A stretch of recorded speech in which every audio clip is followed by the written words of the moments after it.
Bishop ഹൗസിൻ്റെ പരാതിയിന്മേൽ അനിൽ മുഹമ്മദിന് suspension. 21ഓളം അവഹേളനപരമായ വീഡിയോകൾ പരിശോധിച്ച ശേഷമാണ് നടപടി. കാസയുടെ പുറത്തു വന്ന സത്യസന്ധമായ ഒരു കുറിപ്പാണ് ഈ കാസയുടെ പ്രൊഫൈലിൽ ഏതാനും സമയത്തിന് മുമ്പ് പോസ്റ്റ് ചെയ്തത്. എന്നിട്ട് വളരെ ദീർഘമായ ഒരു കുറിപ്പും അദ്ദേഹം എഴുതിയിട്ടുണ്ട്. എന്നെ കേൾക്കുന്ന പ്രിയപ്പെട്ടവർക്ക് മുന്നിൽ ഇതൊന്നും വിശദീകരിക്കേണ്ടതില്ല എന്നാണ് ഞാൻ വിചാരിച്ചിരുന്നത്. കാരണം ഔദ്യോഗികമായ നടപടിക്രമങ്ങളുടെ ഭാഗമായി ഞാനൊരു ഗവൺമെൻറ് സെർവൻ്റ് ആയതുകൊണ്ട് ഗവൺമെൻറ്റിനും വകുപ്പിനുമൊക്കെ എന്ത് കാര്യത്തിലും നടപടിയെടുക്കാനും പരിശോധിക്കാനും അതിനകത്ത് എന്ത് നടപടികളെടുക്കാനുള്ള എല്ലാ സ്വാതന്ത്ര്യവും ഉണ്ട് എന്നുള്ളത് വസ്തുതാപരമായ ഒരു സത്യമാണ്. ഞാൻ ഈ കാലം അത്രയും ഇതൊക്കെ പറയുമ്പോഴും ഞാൻ ഇതേ സ്ഥാപനത്തിൽ ഇതേ തരത്തിൽ തന്നെ ജോലി ചെയ്ത് പൊതുസമൂഹത്തിൽ ഇതുപോലെ തന്നെ ജീവിച്ചു പോന്നിരുന്ന ഒരാളാണ്. ഞാൻ അധികമൊന്നും എന്നെ പരിചയപ്പെടുത്താൻ വീഡിയോകളിലൂടെ ശ്രമിച്ചിട്ടില്ല എന്നതാണൊരു വാസ്തവം. ഞാൻ MSW പഠിച്ച ആളാണ്, മാസ്റ്റർ ഓഫ് സോഷ്യൽ വർക്ക് എന്ന് പറയുന്ന കോഴ്സ്. എന്നെ പഠിപ്പിച്ച അധ്യാപകരിൽ പലരും ക്രൈസ്തവ സമുദായത്തിൽപ്പെട്ട അധ്യാപകരായിരുന്നു. അവരോടൊക്കെ, ആ ഗുരുനാഥന്മാരോടൊക്കെ എനിക്ക് വലിയ ബഹുമാനവും സ്നേഹവുമുണ്ട്. ഒടുവിൽ PhDയുടെ വരെ എൻ്റെ ഗൈഡായി പ്രവർത്തിച്ചതൊക്കെ അവരൊക്കെ തന്നെയാണ്. ഞാൻ ആദ്യം എഴുതിയ പുസ്തകത്തിൻ്റെ മുഖവുര എഴുതിയത് നമ്മുടെ അന്തരിച്ചു പോയ, ഞാൻ എന്നും സ്നേഹിക്കുന്ന ഡോക്ടർ D. ബാബു പോൾ സാറാണ്. പിന്നെ അലക്സാണ്ടർ ജേക്കബ് സാറ് അടക്കമുള്ള ഒരുപാട് ആളുകളുമായി നല്ല രീതിയിലുള്ള ബന്ധവും സൗഹൃദവും അത്തരം കാര്യങ്ങളുമൊക്കെ ഞാൻ നിർവഹിച്ചിട്ടുണ്ട്. പിന്നെ ഈ കുറിപ്പിൽ പറയുന്നത് പോലെ ക്രൈസ്തവ വിശ്വാസികൾക്കെതിരെയോ അവരുടെ വിശ്വാസത്തിനോ അല്ലെങ്കിൽ അവരുടെ എന്തെങ്കിലും കാര്യങ്ങൾക്കോ ഒന്നും ഞാനൊരു തർക്കമോ അതിനെ അവഹേളിക്കാനോ അവരുടെ വിശ്വാസത്തെയോ അല്ലെങ്കിൽ ആചാരാനുഷ്ഠാനങ്ങളെയോ ഒന്നും കുറ്റം പറയാനോ ഒന്നും ഞാൻ ശ്രമിച്ചിട്ടില്ല. പക്ഷേ ഒരു സോഷ്യൽ വർക്കർ എന്നുള്ള നിലയിൽ, ഒരു സാമൂഹ്യ പ്രവർത്തകൻ എന്നുള്ള നിലയിൽ ഈ സമൂഹത്തിൽ വിദ്വേഷം വമിപ്പിക്കുകയും വെറുപ്പ് പ്രകടിപ്പിക്കുകയും ചെയ്യുന്നവർക്കെതിരെ ഞാൻ നിരന്തരം നിർഭയം സംസാരിച്ചിട്ടുണ്ട്. അത് ഒരു സമുദായത്തിൽപ്പെട്ടവരെന്നൊന്നുമല്ല, എല്ലാ സമുദായത്തിൽപ്പെട്ടവർക്കും എതിരെ സംസാരിച്ചിട്ടുണ്ട്. ഇപ്പോൾ കാസ ചൂണ്ടിക്കാണിക്കുന്നത് പോലെ 21 വീഡിയോ മാത്രമല്ല, ഏതാണ്ട് 200, 800, 1000 വീഡിയോകൾ പരിശോധിച്ചാൽ ആർക്കും ബോധ്യമാകും ഞാൻ ഏതെങ്കിലും ഒരു ജാതിയുടെയോ മതത്തിൻ്റെയോ വക്താവായി നിന്നുകൊണ്ട് എല്ലാത്തിനെയും അതിലുള്ളതിനെയെല്ലാം അംഗീകരിച്ച് അവരെയെല്ലാം സ്വീകരിച്ച് ബാക്കിയുള്ളവരോട് വിദ്വേഷം പറയുകയോ വെറുപ്പ് പ്രകടിപ്പിക്കുകയോ ചെയ്യുന്ന ഒരാളല്ല. പിന്നെ എല്ലാ തീവ്രവാദ സംഘടനകളുടെ നടുവിൽ ജീവിക്കുമ്പോഴും ഒരു തീവ്രവാദ സംഘടനയിലെ ഒരു പരിപാടിക്കും ഒരു സ്ഥലത്തും ഒരിടത്തും അനിൽ മുഹമ്മദ് എന്ന് പറയുന്ന ആളിനെ നിങ്ങൾക്ക് കാണാനാവില്ല. കാരണം ആ കാര്യത്തിലൊക്കെ എനിക്ക് വ്യക്തമായ നിലപാടുണ്ട്.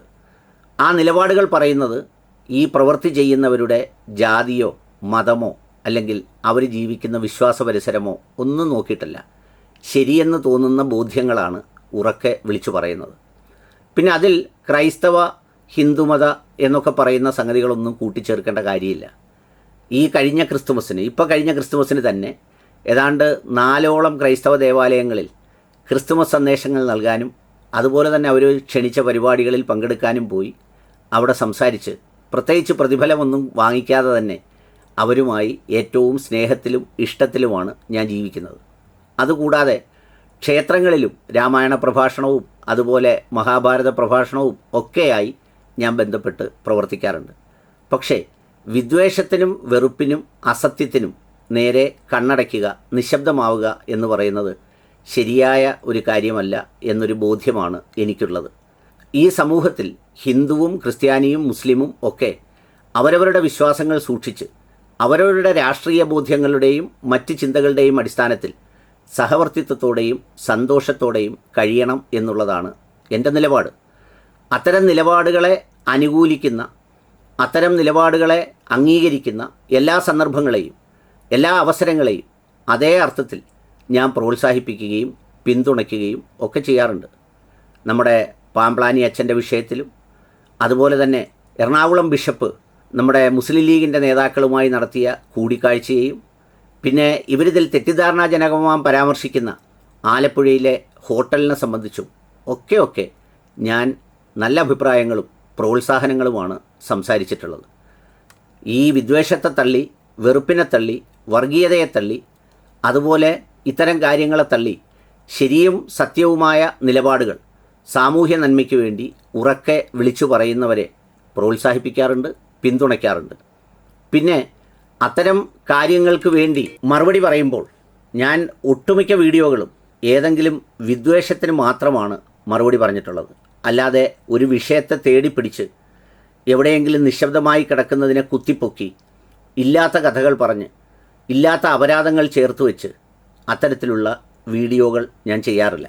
മലങ്കര സഭാദീപം പഠനോപകരണ വിതരണം, മാർപ്പാപ്പയുടെ വാക്കുകൾ മഹത്തരം, ഇത്തരം ചിന്തകളിലേക്കാണ് മനുഷ്യർ മടങ്ങേണ്ടത്. ബദനി ഹോമിൽ അലക്സാണ്ടർ ജേക്കബ് സാറിനോടൊപ്പം ഒരു ക്രിസ്തുമസ് മനസ്സ് നിറഞ്ഞു. ക്രിസ്തുമസ് ആഘോഷത്തെക്കാൾ അനുഭവമാക്കണം പെരിനാട് ചർച്ചിൽ നൽകിയ മനോഹരമായ ക്രിസ്തുമസ് സന്ദേശം. സാദുക്കലി തങ്ങൾ മാർപ്പാപ്പയോടൊപ്പം ആ സ്നേഹനിമിഷങ്ങളുടെ അപൂർവ ദൃശ്യങ്ങൾ. പിതാവെ ഇങ്ങനെ പറയണം, പാമ്പ്ളാനി പിതാവിന് അഭിനന്ദനങ്ങൾ. ഇതൊക്കെയും ഈ പറയുന്ന ക്രൈസ്തവ സഭയുമായി ബന്ധപ്പെട്ടും അതുപോലുള്ള സംഗതികളുമായി ബന്ധപ്പെട്ടും ഒക്കെ ചെയ്തിട്ടുള്ള വീഡിയോകൾ തന്നെയാണ്. പിന്നെ അതുകൂടാതെ ഈ എൻ്റെ ജില്ലയിലും പരിസരത്തുമുള്ള ഈ ക്രൈസ്തവ മതവിഭാഗത്തിലെ സിസ്റ്റർമാർ അവർ നടത്തുന്ന ഈ അനാഥാലയങ്ങളിലും അഗതി മന്ദിരങ്ങളിലുമൊക്കെ അവർക്ക് ആവശ്യമുള്ള സാമ്പത്തികവും സഹായങ്ങളും സേവനങ്ങളും ഒക്കെ എത്തിക്കാൻ എൻ്റെ ശബ്ദവും എൻ്റെ ആശയങ്ങളും ഈ വിൻഡോയും ധാരാളമായി ഉപയോഗിച്ചിട്ടുണ്ട്. അതുകൊണ്ട് തന്നെ എന്നെ സംബന്ധിച്ചിടത്തോളം ഞാൻ പറഞ്ഞത് ഏതെങ്കിലും തരത്തിൽ ആർക്കെങ്കിലും എതിരായോ അല്ലെങ്കിൽ അത്തരം കാര്യങ്ങളോ ആണെന്ന ഒരു ബോധ്യവും എൻ്റെ മനസ്സിലൂടെ കടന്നു പോകുന്നില്ല. അഭിവന്ദ്യ കൊല്ലം ബിഷപ്പിനെ ഒരുപക്ഷെ ആരെങ്കിലും എന്നെ ഭാഗികമായി കണ്ട് പരിചയപ്പെടുത്തിയതിലൂടെ സംഭവിച്ചതാകാം എന്നാണ് ഞാൻ വിശ്വസിക്കുന്നത്. എനിക്ക് ക്രൈസ്തവ മതത്തോടും ഹിന്ദു മതത്തോടും അതിലെ അഭിവന്ദ്യരായ മതപുരോഹിതന്മാരോടും ഇഷ്ടവും സ്നേഹവും ബഹുമാനവുമാണ്. അവരുടെ മനസ്സിന് എന്തെങ്കിലും തരത്തിലെ വേദനയുണ്ടാക്കുന്ന ഏതെങ്കിലും പ്രവൃത്തികളോ വാക്കുകളോ എന്നിൽ നിന്ന് ഇതുവരെ ഉണ്ടായിട്ടില്ല, ഇനിയൊട്ട് ഉണ്ടാവുകയുമില്ല. എന്നാൽ വിദ്വേഷം പറയുന്നവർക്കെതിരെ, സമൂഹത്തിൽ വെറുപ്പ് സൃഷ്ടിച്ച് മനുഷ്യരെ ഭിന്നിപ്പിക്കുന്നവർക്കെതിരെ ഞാൻ സംസാരിച്ചുകൊണ്ടേയിരിക്കും. അതിന് മറ്റൊന്നും എനിക്കൊരു തടസ്സമല്ല. എന്നെ മനസ്സിലാക്കിയിട്ടുള്ള ഈ പറയുന്ന എന്നെ കേൾക്കുന്ന ആളുകൾ, വ്യത്യസ്ത ജാതിയിലും മതത്തിലും പെട്ട ആളുകളൊക്കെ എനിക്ക് പലതും കണ്ട് പ്രതികരണങ്ങൾ അറിയിക്കാറുണ്ട്. ചില വീഡിയോകൾ ആരെയെങ്കിലും വേദനിപ്പിച്ചു എന്ന് പറയുമ്പോൾ അത് ഞാൻ അപ്പോഴേ നിഷ്കരുണം നീക്കം ചെയ്യാറുണ്ട്. പിന്നെ ഇത്തരം കാര്യങ്ങളൊന്നും ചെയ്യുമ്പോൾ അതിലെ പ്രതി ആര്, വാദി ആര്, അത് എൻ്റെ മതത്തിൽപ്പെട്ടവരാണോ വേറെ മതത്തിൽപ്പെട്ടവരാണോ, ഇതൊന്നും എൻ്റെ പരിഗണനാ വിഷയമേ അല്ല. അതുകൊണ്ട് സന്തോഷിക്കാൻ എല്ലാവർക്കും ഒരുപാട് കാരണങ്ങളുണ്ടാവും. ആ കാരണങ്ങളിൽ സന്തോഷിക്കുന്നതിലും തെറ്റില്ല. കാരണം ജീവിതം സുഖദുഃഖ സമ്മിശ്രമാണ്, കയറ്റിറക്കങ്ങളുടേതാണ്. ആ അനിർവചനീയതയും ആ പ്രവചനാതീത ഭാവവുമാണ് ജീവിതത്തെ മഹത്തരമാക്കുന്നത്.